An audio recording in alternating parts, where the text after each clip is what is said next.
Hermanos, buenos días, bienvenidos a todos. ¿Cómo están? Bien, gracias a Dios. Vamos a iniciar nuestra reunión de esta mañana de varones. ¿Qué le parece si me acompaña a hacer oración para poner este tiempo en las manos de su Padre, en el nombre de Jesús? Te agradecemos esta mañana, Señor, tu fidelidad y tu amor, Señor, tu bondad, tus misericordias a nuestras vidas. Gracias por este tiempo que nos das en tu amor y bondad, para reunirnos como varones, como tus discípulos, Señor. Queremos que tú nos ayudes y que nos guíes en la función a desempeñar, Señor, que tú nos has delegado, tan importante y con gran responsabilidad. Queremos poner diligencia, Señor, en lo que nos compete y nos corresponde.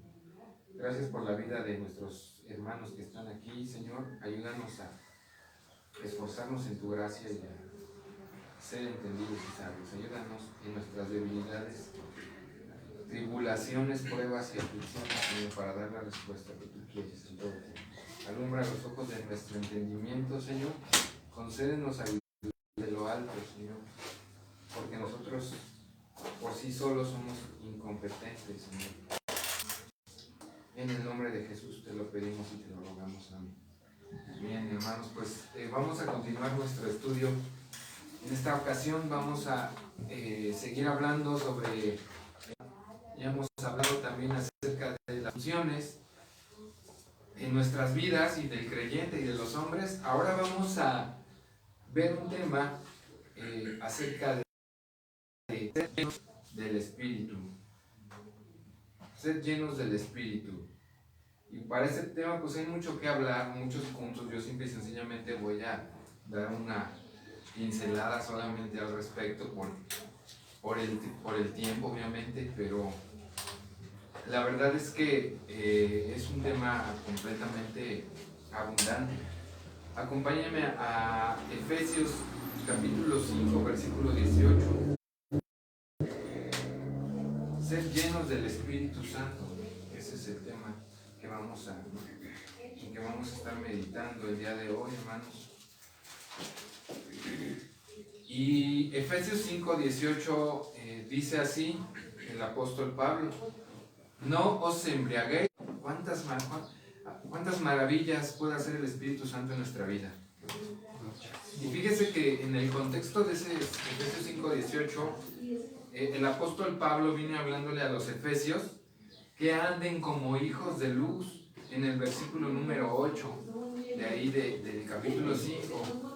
Dice que miremos con diligencia cómo andamos en el versículo 15 y que seamos entendidos de cuál sea la voluntad del Señor en el versículo 17, o sea, un versículo anterior al que leímos. Ese es el contexto, hermanos, porque cuando pensamos en esas maravillas que el Señor puede hacer, fíjese que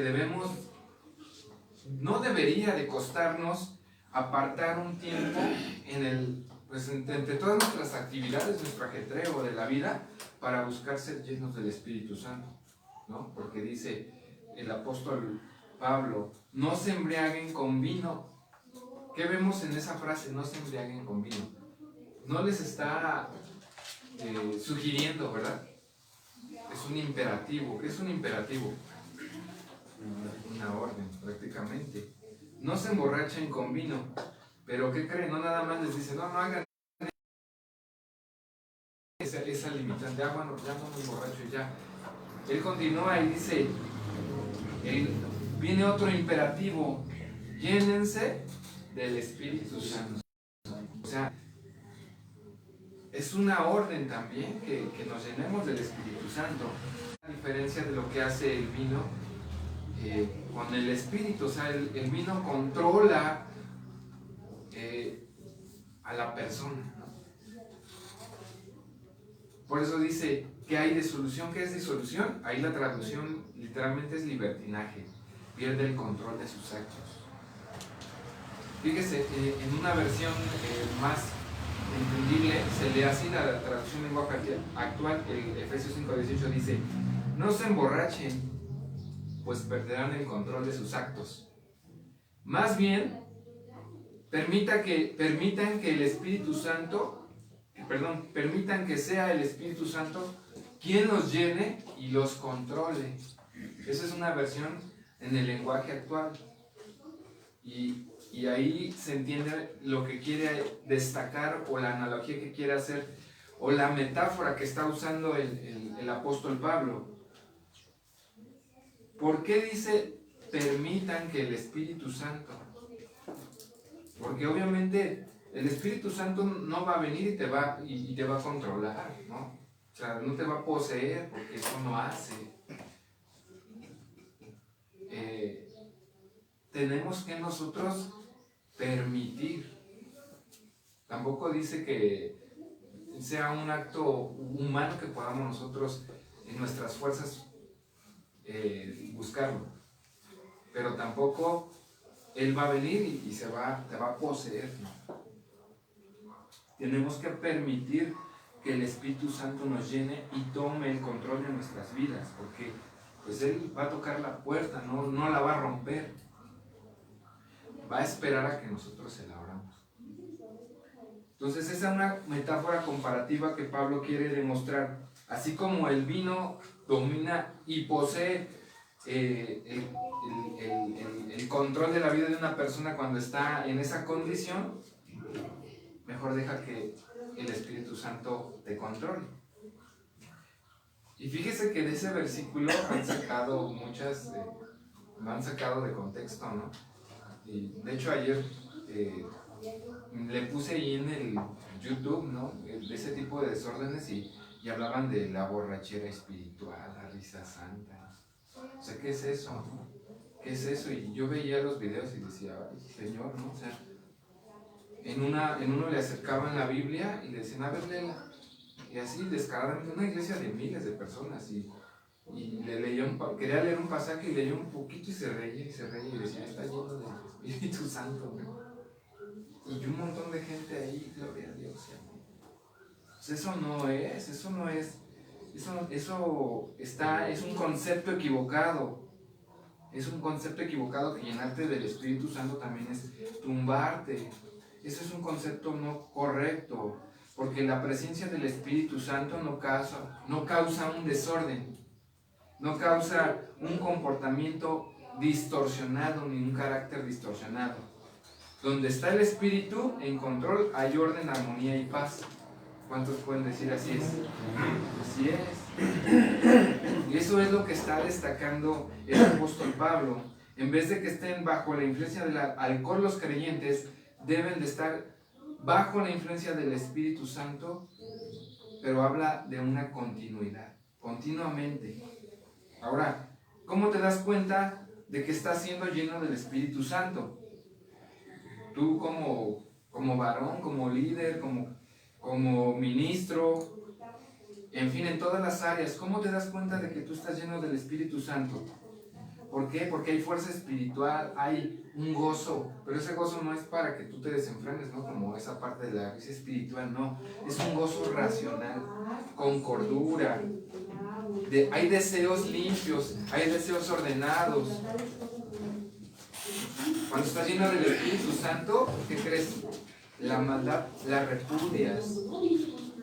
Tienes conciencia de lo correcto y la inclinación hacia la voluntad de Dios.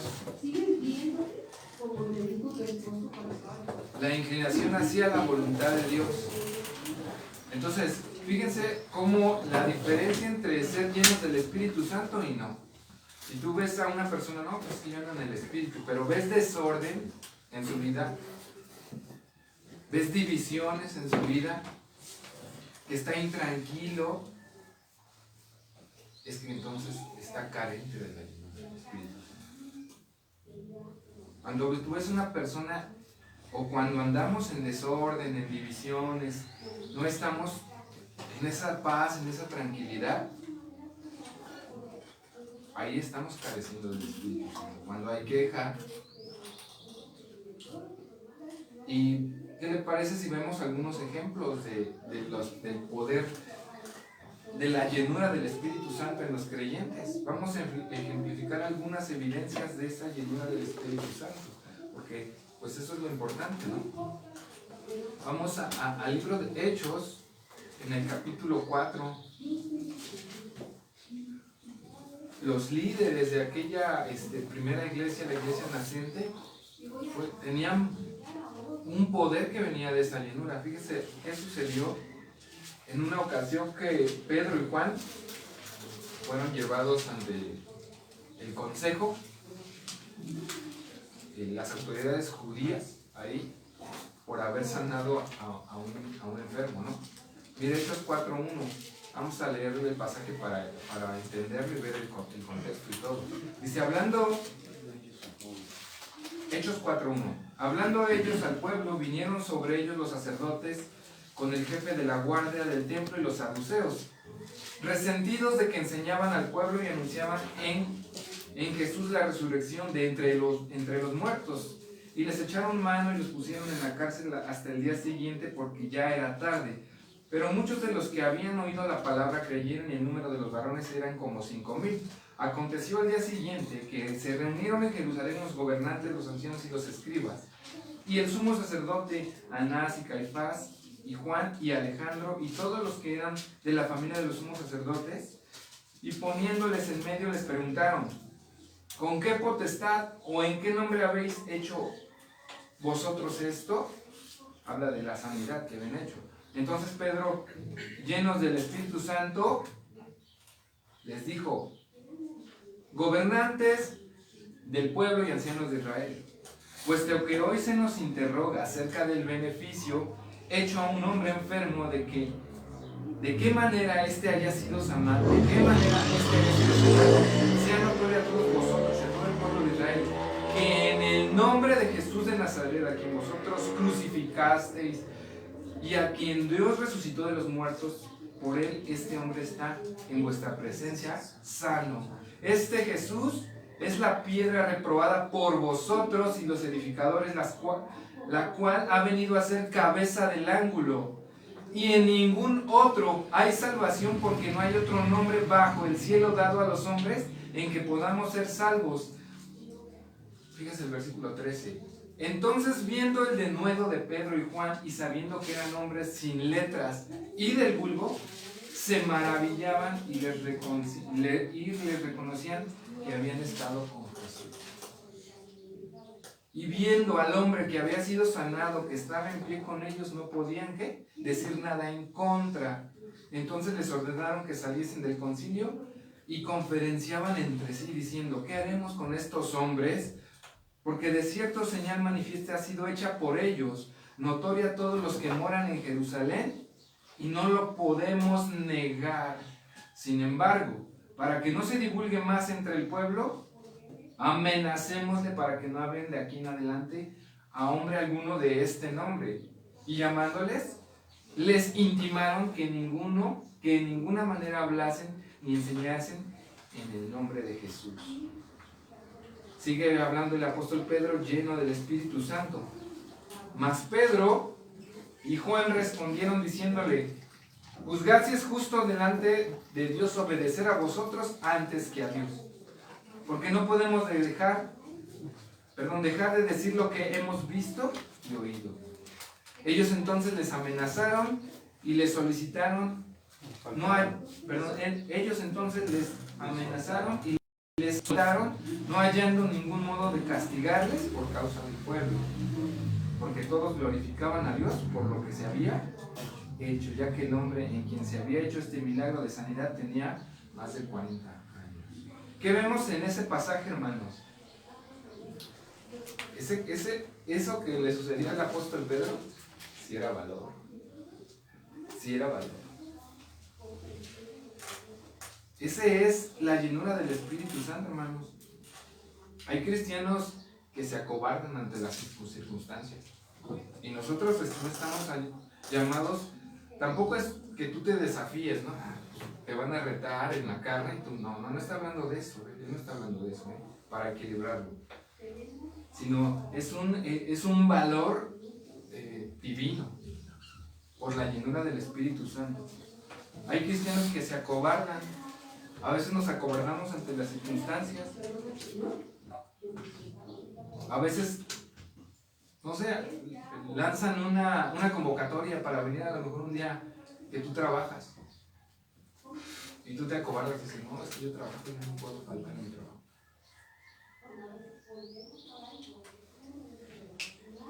Y si sirves a Dios, pues Dios te llama y luego también te va a poner trabas. Y ahí vemos a Pedro que no se acobardó.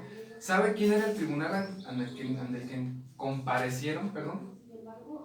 El Sanedrín era el tribunal supremo de los judíos. Estaban bajo el dominio de Roma, pero el Sanedrín tenía la autoridad para mandarlos a la cárcel. Y es lo que quería hacer, ¿no? Pero no pudieron. Ellos sabían, Pedro sabía a qué ese peligro se estaba enfrentando. Pero ante todo, él habló. Ante todo eso, él habló. Fue una audacia de parte del Espíritu Santo. Esa firmeza con la que él proclamó.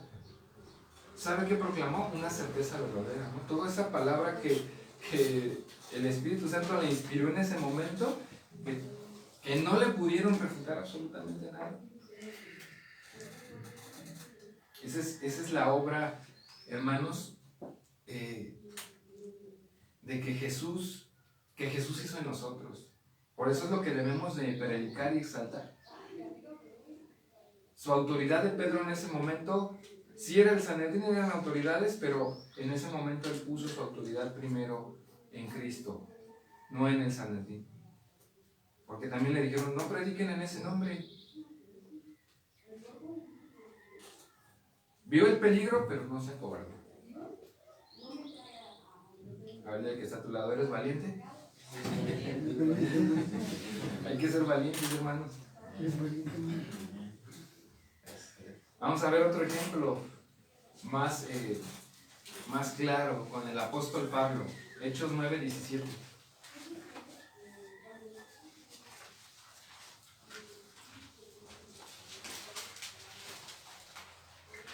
Hechos 9:17. Fue entonces Ananías y entró en la casa y poniendo sobre él las manos, dijo, está hablando que fue con el apóstol Pablo, ¿no? Hermano Saulo, el Señor Jesús que te apareció en el camino por donde venías, me ha enviado para que recibas la vista y seas, ¿qué? Lleno del Espíritu Santo. ¿Quién era Ananías en ese momento, hermano? ¿Por qué el Señor no lo mandó con los apóstoles, con los que él llamó? Ananías era un discípulo, era un discípulo, ¿no? O sea, se entendiera que si era la conversión de Pablo, de alguien pues importante, pues que lo lleven con los apóstoles, ¿no? Porque ellos sí tenían que imponerle las manos. Ahí hay otro valiente Ananías, ¿no? Imagínense su duda, ¿no? Tal vez en su carne de, híjoles, voy a ir con el que andaba persiguiendo a los cristianos y si está fingiendo y ahí me...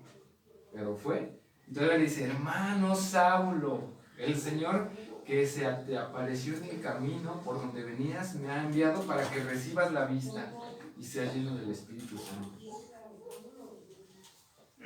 Ahora, ¿cuáles son los resultados de que Pablo fue lleno del Espíritu Santo? Lea el siguiente versículo. Y al momento le cayeron de los ojos como escamas y recibió ¿qué? Levantándose fue bautizado. Recibió la vista. Ya todos aquí ya recibimos la vista, ¿verdad? Y ahora completamente todo eso en ese momento recibe la vista y le cae. Luego dice ahí mismo, después recibió la vista. Versículo 19 se sigue viendo más, miren.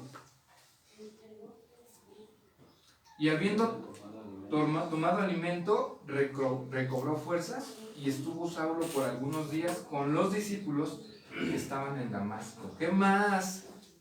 ¿Cuál es el resultado de alguien que está lleno del Espíritu Santo?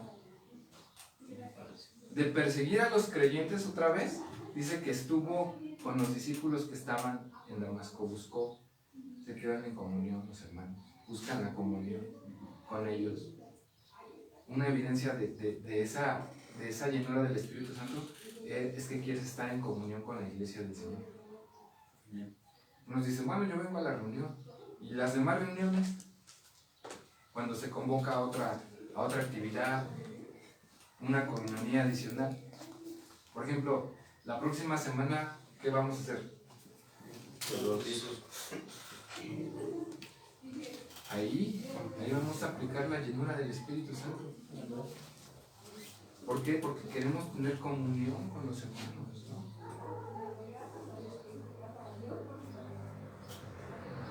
¿Qué más? En el versículo 20 dice, enseguida predicaba a Cristo en las sinagogas diciendo que este era el Hijo de Dios. ¿Se fijan todo el proceso gradual que fue llevándolo el Espíritu Santo, esa llenura? Comenzó a predicar. Pero, ¿qué comenzó a predicar cuando está lleno del Espíritu Santo Pablo? Porque él era un erudito, ¿no? Era una persona preparada, ¿no? Y comenzó a predicar en las sinagogas. Tal vez, ¿por qué no? ¿Por qué especifica claramente la Biblia que dice que enseguida predicaba a Cristo? ¿Por qué no predicó de su conversión si fue así importante? Fue imponente su conversión. Imagínate que se te apareciera el Señor Jesús así y te revelara como a él. Porque a los otros 12 discípulos los capacitó Jesús personalmente, ¿no? Y a Pablo fue completamente una conversión excepcional, ¿no? Diferente. Porque él no predicó su testimonio. Hermanos, a ver, les voy a platicar. Miren, yo iba y se me apareció el Señor. Es bien claro. Enseguida predicaba a Cristo. No predicó su testimonio ni su conversión. Muchas veces nosotros decimos, no, yo sí predico. Pero a veces abusamos más de nuestros rollos, de nuestros testimonios, nuestras experiencias, cómo me convertí. Y ya al último llegas y si te da tiempo, alcanzas y le presentas el Evangelio. Tendemos a veces a hablar más de nuestros testimonios que de Cristo. Y el testimonio de Pablo era poderoso para alcanzar a muchos, pero no lo usó.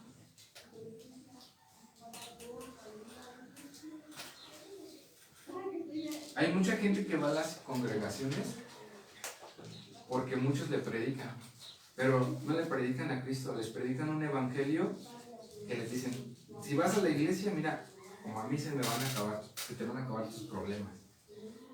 ¿Ese es el evangelio, hermanos? No. Ese no es el evangelio. Al contrario.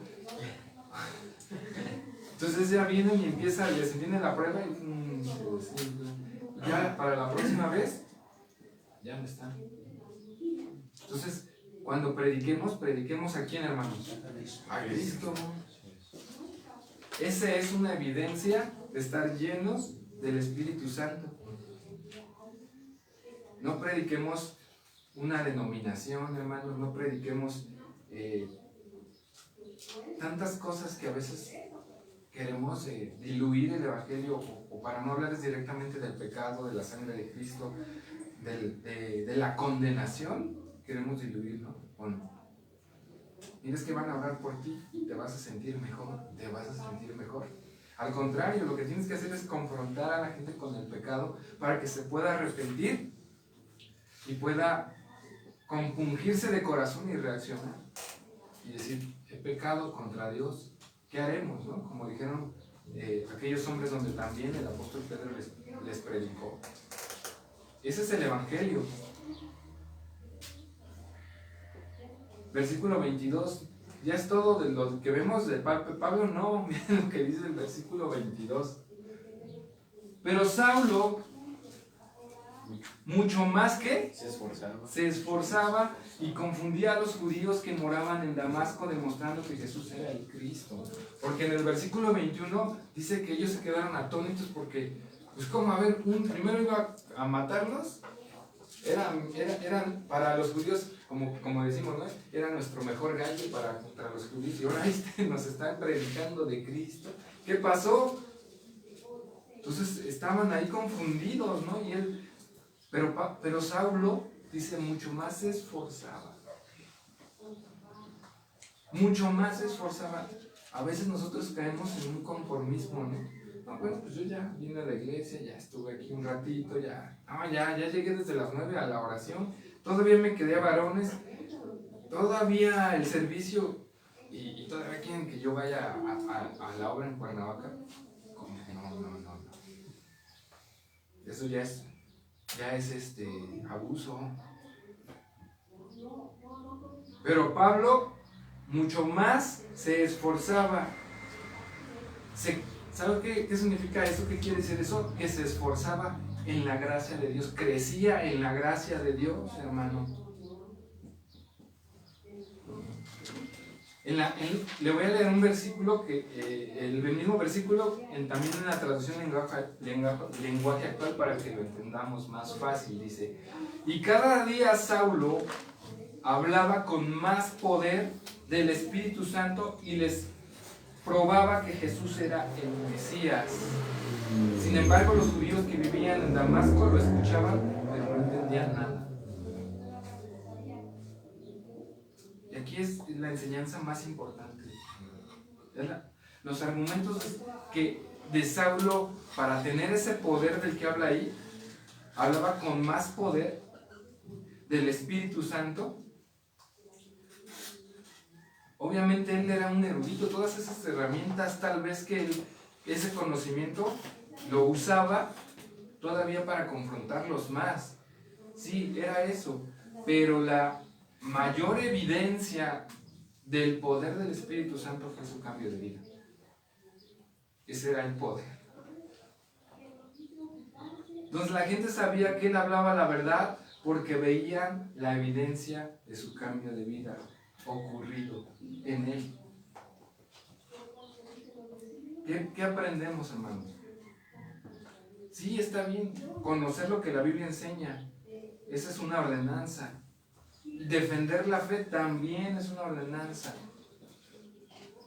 Pero el respaldo de eso, hermanos, lo va a respaldar nuestro cambio de vida. La llenura del Espíritu Santo. Y Pablo es un fuerte testimonio de esa presencia del poder del Espíritu Santo en nuestra vida. ¿Se fijan esa llenura del Espíritu Santo gradual en él? ¿Cuántos quieren ser como Pablo? Llenos del Espíritu Santo y capacitados con el poder de lo alto para servir a Dios. Cierre sus ojos, vamos a orar.